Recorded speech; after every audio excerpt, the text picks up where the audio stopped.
very good morning. This presentation is brought to you by Resonate International with a mission to leverage knowledge worldwide. The topic being covered is forests, the ancient heartbeat of Earth. Ladies and gentlemen, not long ago, forests stretched across nearly half of Earth's land. Today, coverage stands at just 31%. Even more concerning, only a fraction of that remains untouched. Primary, ancient, living forest. Over 420 million hectares have been lost in the last 30 years. Nearly half of that loss occurred just since the turn of the century. This is not a gentle decline, it is collapse accelerating in real time. When forests fall, the loss reaches far beyond greenery.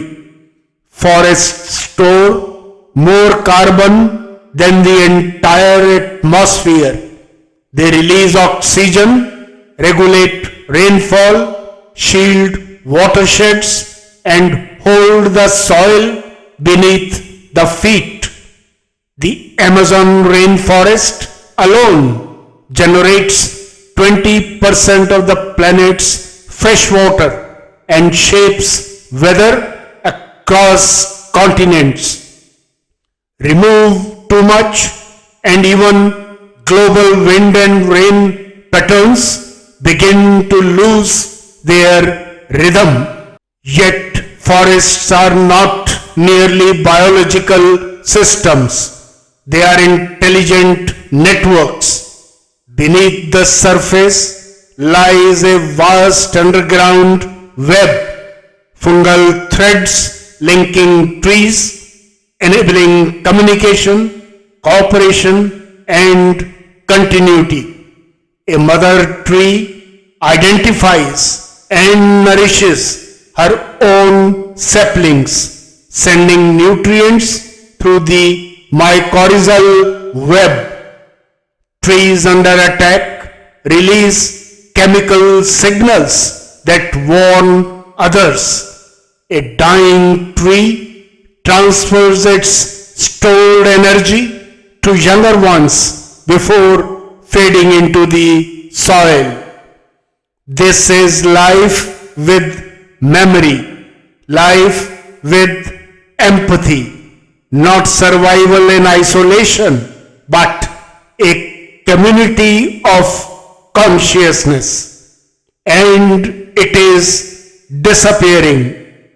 With every hectare cleared, often for cattle, soya or palm, thousands of species vanish. Forests occupy just 7% of Earth's land, but cradle over 80% of terrestrial biodiversity. Most of the species lost were never named, never studied.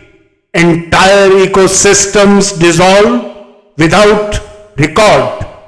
Where once there was a chorus, silence takes hold. Civilizations of the past understood what modern science is only beginning to grasp. In India, sages retreated into forest not to escape but to awaken. These sacred groves or tapovanas became sanctuaries of stillness where wisdom replaced noise. Contemporary research confirms that time spent in forests lowers cortisol, reduces anxiety, and strengthens the immune system. The forest heals without speech. Yet, in the name of development, forests continue to be reduced to resource. Fires rage, often by human design. Roads cut through old growth. Satellites observe, but enforcement lags behind awareness. The eyes of technology can monitor destruction, but cannot yet instill reverence. What's the way forward? A shift is now essential, not merely in policy, but in perception. Let forests be recognized as living entities with rights. Let fragmented green corridors be reconnected across nations, allowing ecosystems to regenerate.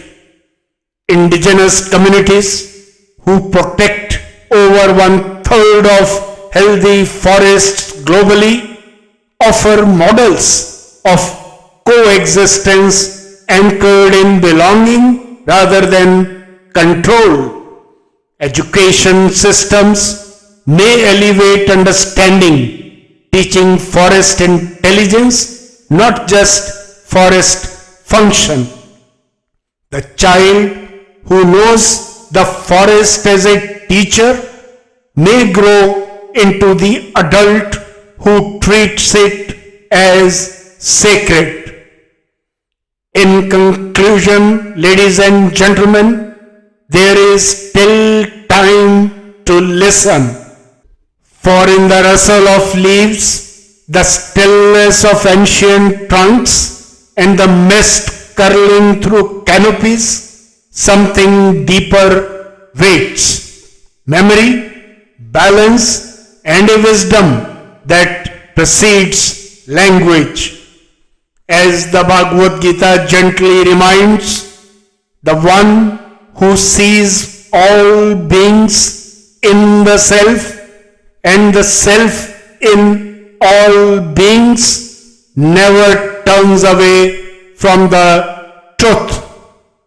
A forest is that truth made visible, a mirror of the self in its most timeless, patient, and giving form.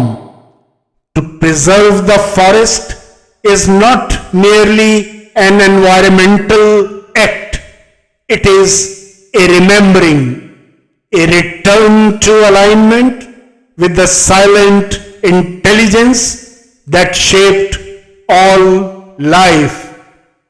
Let not the ancient heartbeat of earth fall silent before its sanctity is once again understood. Good luck, best wishes, and God bless.